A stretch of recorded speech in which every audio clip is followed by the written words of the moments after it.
Good morning class. मैं विवेक अवस्थी उत्कर्ष अकादमी की online classes पे आपका स्वागत करता हूं। जैसा कि हम लोग पढ़ रहे थे भारतीय संविधान के भाग 3 में फंडामेंटल राइट्स, मूल अधिकार, जिसमें से अभी तक हम लोगों ने 2 वीडियो डिस्कस किए हैं, जिनमें हम लोगों ने स्पेशली अगर पिछले वीडियो की पिछले क्लास की बात करें किन किन टॉपिक को हम लोगों ने कवर किया है, तो उसमें हम लोगों ने टॉपिक कवर किए हैं आर्टिकल 12 टू 18, जिसमें आर्टिकल 12 स्टेट, आर्टिकल 13 लॉ को नल करने की प्रोसेस की बात हम लोगों ने की है अगर वो फंडामेंटल राइट्स का वायलेशन करता है किसी भी हालात पे। और इसके बाद जो हमारा फर्स्ट टाइप का मूल अधिकार है आर्टिकल 14 टू 18, इसको हम लोगों ने डिस्कस किया, राइट टू इक्वलिटी। क्लियर। इसके साथ साथ सेकेंड हम लोगों ने डिस्कस किया वो था आपका article 19 to 22, right to freedom. Right to freedom, इन 2 टॉपिक को हम लोगों ने यहां पर कवर किया, जिसमें से हम लोगों ने आपसे बात भी की थी। राइट टू इक्वलिटी इंपॉर्टेंट है, जिसमें एक पेपर में सबसे ज्यादा पूछा जाने वाला है 17 अनटचेबिलिटी, अस्पृश्यता, बहुत क्वेश्चन ऑप्ट होता है। और 19 से 22 की बात करें तो आर्टिकल 19 अपने आप में सबसे ज्यादा इंपॉर्टेंट है, जिसमें 6 टाइप्स की फ्रीडम मिलती है हमें। और 21, आर्टिकल 21 अपने आप में राइट टू लिव या राइट टू लाइफ, जीवन के अधिकार की बात करता है, जिसका अपने आप में बड़ा विस्तार है सुप्रीम कोर्ट और हाई कोर्ट के निर्णयों के आधार पर, जिसमें से हमने आपसे डिस्कस किया था कि एक जो मेनका केस था, उस मेनका वाले केस में सुप्रीम कोर्ट के आदेश पर जो राइट्स हैं उन राइट्स में जीवन के आधार के अंतर्गत 35 क्लॉज बना दिए गए, जिसमें जो हमको अधिकार प्राप्त है। तो इन अधिकारों के साथ आर्टिकल 21 का अपने आप में एक बड़ा विस्तार हो गया और ये पोर्शन हमारे जो अधिकार प्रदान करता है। यहां पर इसके साथ हमने डिस्कस किया था आर्टिकल 20 और 22। जो कंफ्यूजन क्रिएट करता है वो ये था, आर्टिकल 20 ऑफेंस, अपराध से संबंधित था, जबकि 22 अरेस्टिंग, गिरफ्तारी से हमें संरक्षण प्रदान करता है कुछ केसों पे। तो ये हम लोगों ने अभी तक डिस्कस किया था। आज के वीडियो में हम लोग डिस्कस करेंगे राइट्स अगेंस्ट एक्सप्लॉयटेशन, जो हमारा थर्ड राइट है, यानी फर्स्ट सेकंड 2 प्रकार के हम लोगों ने डिस्कस कर लिए। थर्ड में हम जो डिस्कस करेंगे राइट्स अगेंस्ट एक्सप्लॉयटेशन, यानी राइट टू इक्वलिटी हो गया, राइट टू फ्रीडम हो गया। अब राइट्स अगेंस्ट एक्सप्लॉयटेशन, शोषण के विरुद्ध अधिकार। क्लियर। अब शोषण के विरुद्ध अधिकार को हम लोग यहाँ पे डिस्कस करेंगे और उसके साथ साथ हम लोग डिस्कस करेंगे जो rights to freedom of religion है, धार्मिक स्वतंत्रता का अधिकार है, उसको भी डिस्कस करेंगे। चलो, तो थर्ड फेज पे राइट अगेंस्ट एक्सप्लॉयटेशन, शोषण के विरुद्ध अधिकार। शोषण के विरुद्ध अधिकार में 2 आर्टिकल हैं, आर्टिकल 23 और आर्टिकल 24। क्लियर। जैसे 14 टू 18, 19 से 22 हो गया, वैसे आर्टिकल 23 से 24। शोषण की अगर हम बात करते हैं तो समाज में 2 तरीके के शोषण होते हैं। अगर उसको कैटेगराइज किया जाए, अगर हम मानव पर कैटेगराइज करने की बात करते हैं तो एक तो होता है बच्चों का और एक होता है आपका युवाओं का, या ये कह लें बच्चों को छोड़कर।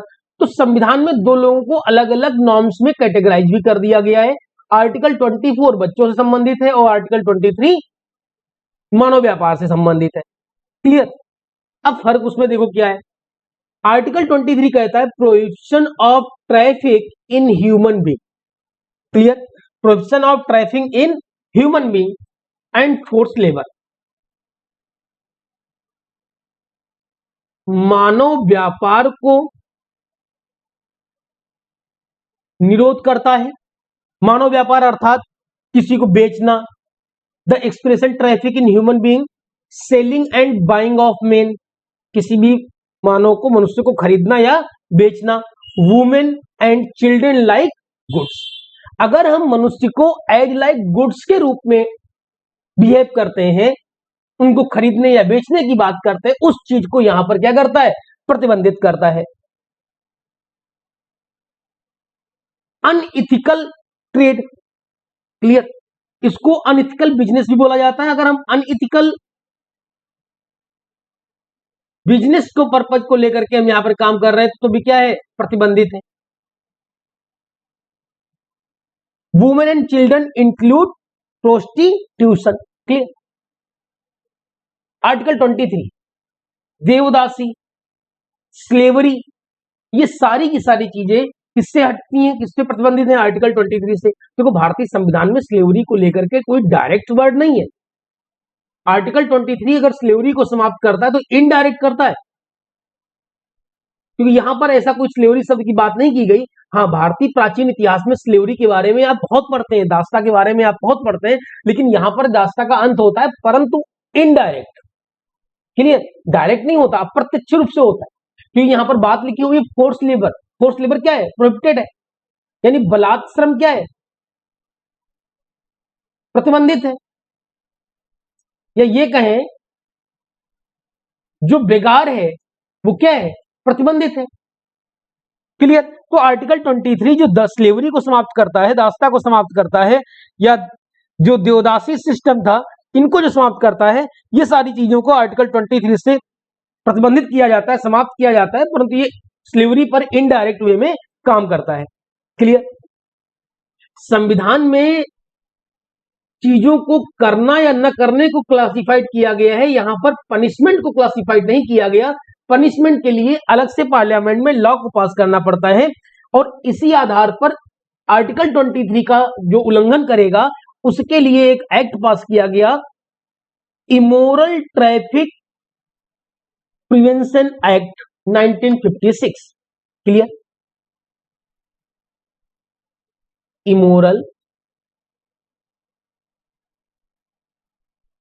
Traffic prevention act 1956, clear. इस एक्ट के द्वारा अगर मानव व्यापार का दोषी कोई व्यक्ति पाया जाता है तो उसको पनिश्ड किया जाएगा, क्लियर। अब फोर्स लेबर खत्म किया गया, बेगार खत्म किया गया, इसके लिए बहुत सारे नियम आए, बहुत सारे पनिशबल एक्ट आए जिनसे उनको पनिशबल बनाया गया। मैंने आपसे बोला है कि इनको इनडायरेक्ट वे में खत्म किया गया, डायरेक्ट इनके लिए किसी शब्द का प्रयोग नहीं किया गया। जैसे bonded labour system, bonded labour system act 1976, या ये कहें bonded labour system abolition act 1976, minimum wages act, minimum wages act 1948। यहां पर एक बात देखो, अगर किसी व्यक्ति को पनिशमेंट मिलता है, इंप्रिजनमेंट मिलता है, इंप्रिजनमेंट को हम लोगों ने जब क्लास पे डिस्कस किया था तो वहां पर दो प्रकार का डिस्कस किया था, एक सिंपल डिस्कस किया था, दूसरा किया था आपका रिगोरस, क्लियर। सश्रम कारावास, सिंपल में तो नहीं लेकिन रिगोरस में व्यक्ति को क्या करना पड़ता है, कार्य करना पड़ता है। जब उसे कार्य करना पड़ता है तो वो पनिशबल है, वो पनिशमेंट पाया हुआ है, वो कैदी है, उसने अपराध किया है, तो उससे कार्य में ऐसा नहीं है कि मुक्त करा सकते हैं, मुक्त फ्री में करा लेंगे, क्योंकि मिनिमम वेजेज एक्ट क्लियर हुआ है। तो यहां पर भी हमको उसको एक मजदूरी पे करनी पड़ती है, एक पेमेंट हमको यहां पर उसे करना पड़ता है, ऐसा नहीं है कि हम उसको वहां पर पेमेंट नहीं करेंगे। तो अर्थात यहां से अगर देखा जाए तो इनडायरेक्ट वे में भारत में स्लेवरी सिस्टम को कंप्लीटली समाप्त किया गया। हाँ, संविधान में उसका कहीं पर डायरेक्ट नाम नहीं लिया गया। जैसे contract labour act 1970, equal remuneration act 1976, अर्थात हम किसी एक काम के लिए समान वेतन, क्लियर, अगर काम समान है तो वेतन भी समान होगा, वहां पर कोई भेद नहीं किया जा सकता कि एक पुरुष है उसके लिए वेतन अलग है और एक महिला है उसके लिए वेतन अलग है। तो इन एक्ट के द्वारा इन सब चीजों को जो उल्लंघन होगा उसको पनिशबल बनाया गया, क्योंकि संविधान में जो हमें अधिकार मिलते हैं वो ये बताते हैं कि हमें क्या अधिकार है क्या अधिकार नहीं है, लेकिन उसके उल्लंघन के लिए पनिशबल की बात, पनिशमेंट की बात यहां पर नहीं होती। क्लियर। तो आर्टिकल 23 क्या हो गया? ट्रैफिक इन ह्यूमन बीइंग, मानव व्यापार और फोर्स लेबर यानी बलात्श्रम को प्रतिबंधित करता है। Article 24 prohibition of employment of children in hazardous employment, देखो प्रतिबंधित करता है बच्चों के रोजगार के लिए यदि बच्चों को काम पे रखा जाता है, कैसे कार्य पर? हिजॉर्डस एम्प्लॉयमेंट। कैसे कार्य पर रखा जाता है? हिजॉर्डस एम्प्लॉयमेंट। अगर ऐसे किसी कार्य पर रखा जाता है तो उसे प्रतिबंधित करता है, पनिशबल बनाता है।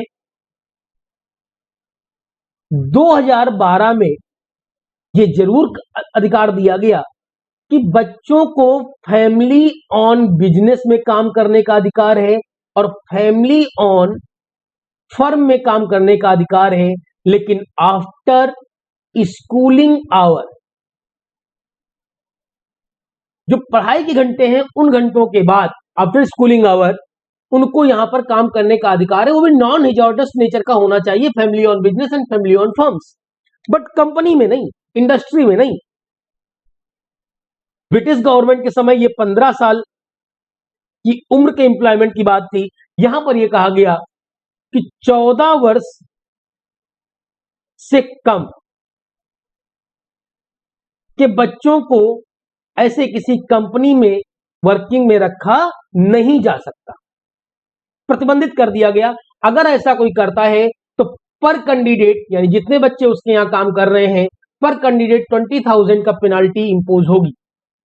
इस पेनाल्टी को चिल्ड्रन वेलफेयर फंड बनाया गया था 1996 में सुप्रीम कोर्ट के आदेश के बाद। चिल्ड्रन वेलफेयर अकाउंट उसी में डिपॉजिट किया जाता है जो बाल विकास के लिए खर्च किया जाता है, बच्चों के कल्याण के लिए खर्च किया जाता है। क्लियर। प्रोहिबिशन ऑफ एम्प्लॉयमेंट, और इसको प्रतिबंधित कैसे किया गया ये भी अगर बात करें, इनको प्रतिबंधित कैसे किया गया अगर इनकी बात करें तो यहां पर उद्देश्य क्या था? यहां पर उद्देश्य है बच्चों को कार्य में किसी बड़े खतरे का सामना न करना पड़े, टेक्निकल और non technical both. Clear. Child labour, इसके लिए एक नियम बनाए गए जिसके अंतर्गत पनिशमेंट बनाया जाता है। हमने आपसे पहले बोला कि यहां पर अधिकार मिलता है कि हमें क्या करना क्या नहीं करना, इसमें पनिशमेंट की बात नहीं होती। तो पनिशमेंट के लिए यहां पर जो नियम बनाए गए वो बनाया गया CLPR एक्ट,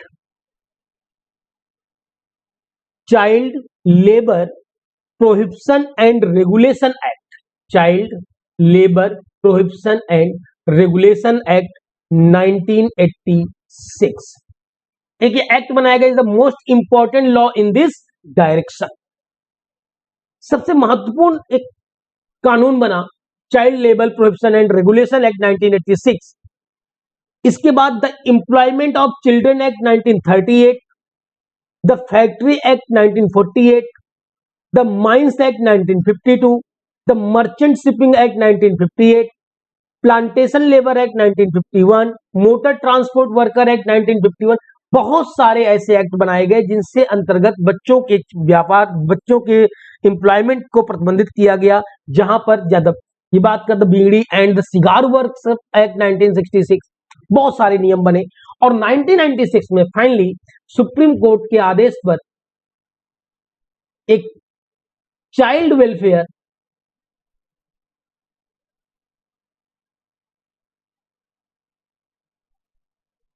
अकाउंट खोला गया या child labour rehabilitation welfare fund खोला गया, जिसमें पर कैंडिडेट वर्कर पाए जाने पर 20,000 रुपए की पेनाल्टी इंपोज की गई। क्लियर। ये आर्टिकल था 24। तो आर्टिकल 23 याद करना, व्यापार, मानव व्यापार, बलात्श्रम, और आर्टिकल 24 चिल्ड्रन के एज कैटेगराइजेशन से है, इंप्लॉयमेंट से संबंधित। Next, right to freedom of religion, ये हमारा चौथे टाइप का फोर्थ का मूल अधिकार है, फंडामेंटल राइट्स है। Right to equality, right to freedom, rights against exploitation, और फोर्थ हो गया आपका right to freedom of religion, धर्म की स्वतंत्रता। अब अगर धर्म की स्वतंत्रता की बात करते हैं, हमें धर्म में कौन कौन सी स्वतंत्रता प्राप्त है? देखो, हमको समानता मिल गई, हमें स्वतंत्रता मिल गई, शोषण के विरुद्ध हमें अधिकार प्राप्त हो गया। अब हमको मिला है धर्म की स्वतंत्रता, क्योंकि भारत एक धर्मनिरपेक्ष राज्य है, एक पंथ निरपेक्ष राज्य है, उसका अपना कोई राज्य धर्म नहीं है,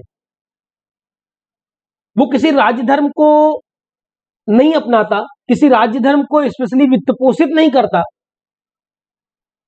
इसलिए वो धर्मनिरपेक्ष राज्य कहलाता है।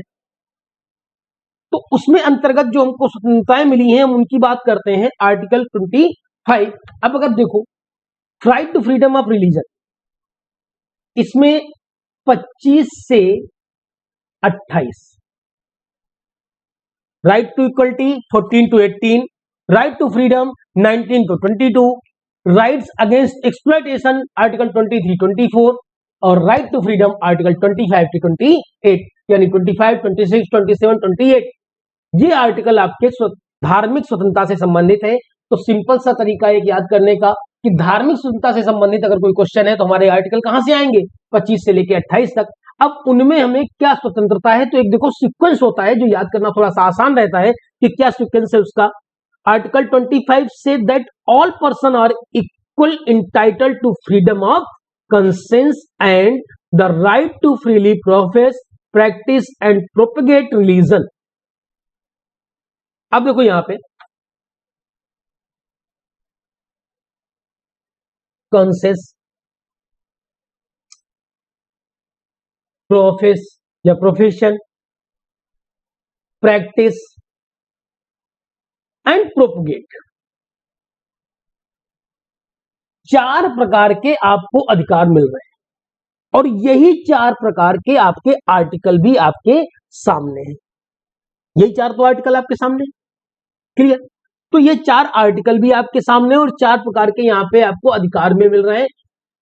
और वो अधिकार क्या है, मानने, किसी भी धर्म को मानने की, व्यक्ति को अंतःकरण की स्वतंत्रता है, अपने विवेक से वो किसी भी धर्म को मान सकता है, अपना सकता है। मानना या अपनाना, प्रैक्टिस प्रयोग में लाना, प्रयोग में लाने की स्वतंत्रता, और प्रोपोगेट उसका प्रचार करना, उसका प्रचार करना। आर्टिकल 25 में आपकी चारों चीजें हो गई। आर्टिकल 25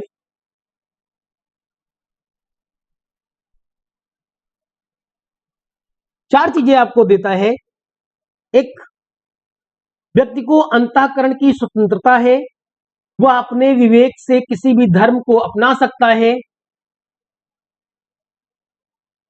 अपना सकता है यानी अपनाना। जब वो अपनाएगा तो उसे क्या करेगा, प्रयोग में लाएगा। जब प्रयोग में लाएगा तो उसका क्या करेगा, प्रचार करेगा, क्लियर। हाँ, यहां पर एक चीज जरूरी है, वो ये कि प्रचार में किसी को बलपूर्वक धर्म परिवर्तन नहीं कराया जा सकता। हाँ, कोई भी व्यक्ति किसी भी धर्म को अपनाने के लिए स्वतंत्र है, लेकिन उसको बलपूर्वक किसी भी धर्म को अपनाने के लिए बाध्य नहीं किया जा सकता। आर्टिकल 25 आपको 4 चीजें दे रहा है। एक, अपने विवेक से किसी धर्म को अपना सकते हैं, उस धर्म को प्रयोग में ला सकते हैं, उस धर्म का प्रचार कर सकते हैं, क्लियर।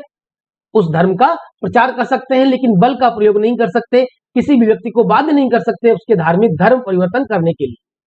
आर्टिकल 26 की बात करें, freedom to manage religious affairs. Article 26, article 26 ये कहता है अपने धर्म की प्रबंधन, क्या लिखा हुआ है, मैनेज अर्थात प्रबंधन, या ये कहें प्रशासन। तो आर्टिकल 26 भी आपको कुछ अधिकार देता है। क्या अधिकार देता है, आर्टिकल 26 अपने धर्म के प्रचार प्रसार के लिए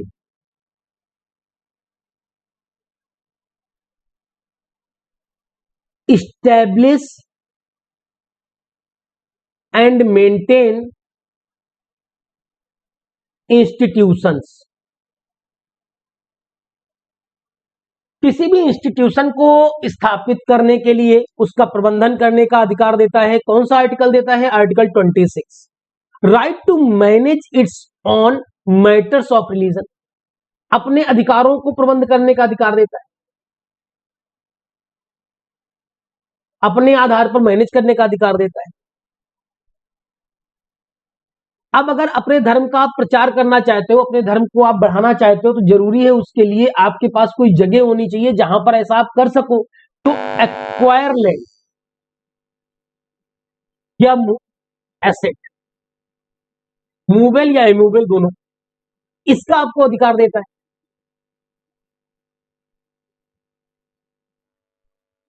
उस प्रॉपर्टी, जो प्रॉपर्टी आपने एक्वायर की है, उस प्रॉपर्टी को मैनेज करने का अधिकार देता है अकॉर्डिंग टू लॉ।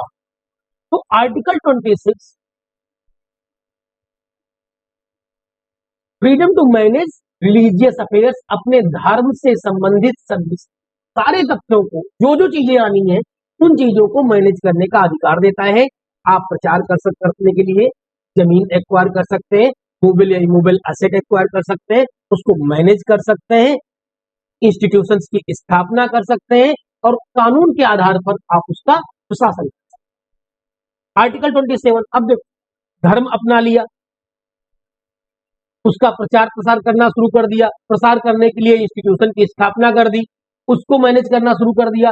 तो अब हम ऐसा तब कर पाएंगे जब हमको पैसा मिलेगा ना, जब हमको ग्रांट्स मिलेगी। अब ग्रांट्स कोई गवर्नमेंट तो देगी नहीं, कि गवर्नमेंट किसी एक विशेष धर्म को लेकर के प्रचार तो करती ही नहीं, गवर्नमेंट तो देगी नहीं।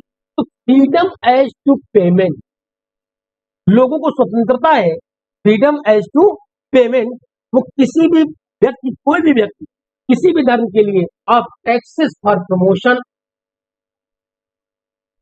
एनी पर्टिकुलर, किसी भी धर्म के प्रमोशन के लिए, प्रचार के लिए, प्रसार के लिए दान करने की स्वतंत्रता है। Article 27 down, no person shall be compelled to pay any taxes for the promotion maintenance of any particular, किसी भी व्यक्ति को किसी एक विशेष धर्म को प्रचार प्रसार करने में दान देने के लिए बाध्य नहीं किया जा सकता, वो स्वतंत्र है, किसी के लिए भी कर सकता है। तो धर्म अपना लिया, उसके प्रचार प्रसार के लिए इंस्टीट्यूशन की स्थापना कर दी, उसको मेंटेन करने के लिए, मैनेज करने के लिए मनी का प्रबंध हो गया। Article 28 freedom as to attendance at religious instructions in certain educational institutions, clear. Article 28 उपासना में उपस्थित होने के लिए स्वतंत्रता प्रदान करता है, उपासना में उपस्थित होने के लिए स्वतंत्रता प्रदान करता है।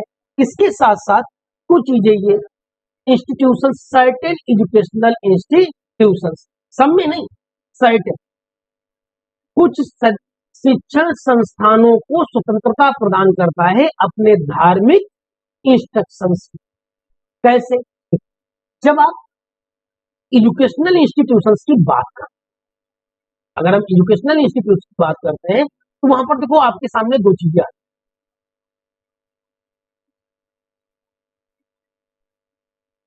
कुछ ऐसे स्कूल्स होते हैं जो कंप्लीटली गवर्नड या होनली maintained by the state, maintained by state, ऐसे स्कूल जो सीधे राज्य से चलाए जाते हैं। कुछ ऐसे स्कूल होते हैं जिनकी स्थापना यानी इस्टेब्लिश बाय ट्रस्ट, कुछ ऐसे होते हैं जिनकी स्थापना ट्रस्ट करता है, कुछ ऐसे होते हैं रिकॉग्नाइज्ड बाय स्टेट, कुछ ऐसे स्कूल होते हैं जिनको एड मिलता है, एड बाय स्टेट, ये मान्यता प्राप्त है, ये वित्त पोषित है, ये किसी ट्रस्ट के द्वारा स्टेब्लिश किए गए हैं, चैरिटेबल ट्रस्ट के द्वारा स्टेब्लिश किए गए हैं, और ये वो स्कूल है जो सीधे स्टेट गवर्नमेंट ऑन करती है, मेंटेन करती है। तो जो स्कूल मेंटेन किए जाते हैं गवर्नमेंट के द्वारा, जो स्कूल गवर्नमेंट के द्वारा मेंटेन किए जाते हैं, उनमें जो रिलीजियस इंस्ट्रक्शंस है, जो रिलीजियस इंस्ट्रक्शंस है, वो कंप्लीटली प्रोहिबिटेड, प्रतिबंधित। ये पूर्णतया प्रतिबंधित होता है जो स्टेट गवर्नमेंट के द्वारा मेंटेन किए जाते हैं, जो इस्टेब्लिश्ड बाय ट्रस्ट, जो ट्रस्ट के द्वारा इस्टेब्लिश किए गए, ये फ्री होते हैं। ये रिलीजियस इंस्ट्रक्शंस के लिए फ्री होते हैं, इनको परमिट होता है, ये परमिटेड होते हैं। एंड रिकॉग्नाइज्ड और एड, अगर इनकी बात करें, अगर रिकॉग्नाइज्ड और एड की बात करें तो यहां पर देखो, इनको स्वतंत्रता तो होती है, इनको स्वतंत्रता तो होती है, लेकिन वॉलेंटरी सिस्टम, इनकी इच्छा के आधार, ये चाहे तो कर भी सकते हैं, ना चाहे तो नहीं भी कर सकते, इनके लिए यहां पर कोई बाध्यता नहीं। क्लियर? तो ये आर्टिकल 28 हो गया। इसके साथ cultural and educational rights, cultural and educational rights, तो फर्स्ट हो गया हमारा, फर्स्ट हमारा हो गया 14 to 18, सेकेंड हो गया 19 to 22, थर्ड हो गया हमारा 23 and 24, और फोर्थ हो गया 25 to 20। देन आफ्टर फिफ्थ हो गया हमारा cultural and educational rights, article 29 and, यहां पर एक बेसिक पॉइंट याद रखना है आपको, वो ये कि ये अधिकार सबको प्राप्त नहीं है, ये अधिकार सबको प्राप्त नहीं है, ये अधिकार स्पेशल वर्ग को प्राप्त है, वो है आपका माइनॉरिटीज, अल्पसंख्यकों को।